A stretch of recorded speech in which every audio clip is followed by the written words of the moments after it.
Andito na kami sa lupa ni Kuya Buboy. Ito kay tatay pala to. Yaman. So, kulang-kulang isang hektarya kay Kuya Buboy, kay tatay, isang hektarya may git. Yan. Papakain siyang baboy. Yan, baboy. Ito, dito. May mga tanim ng papaya, rambutan. Ayun, yung isa. Ito pala bahay ni Kuya Buboy dito.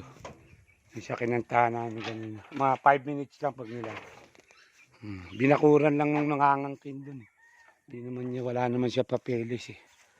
May mga titulo to sila tatay, may mga xerox. Ito kay Kuya ano to. Kay Kuya Buboy ano. Tanim nila. Maluwag din kulang.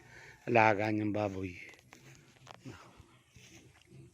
Mahirap nga yung daan doon kasi inangkin. Hello.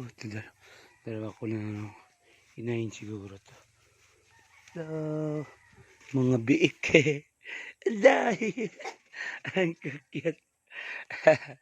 Ayan.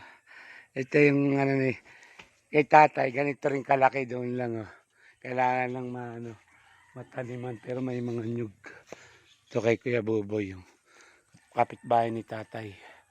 Dito siya talaga pala caretaker nung araw dito. Hello. Ito yung mami nila. Yan.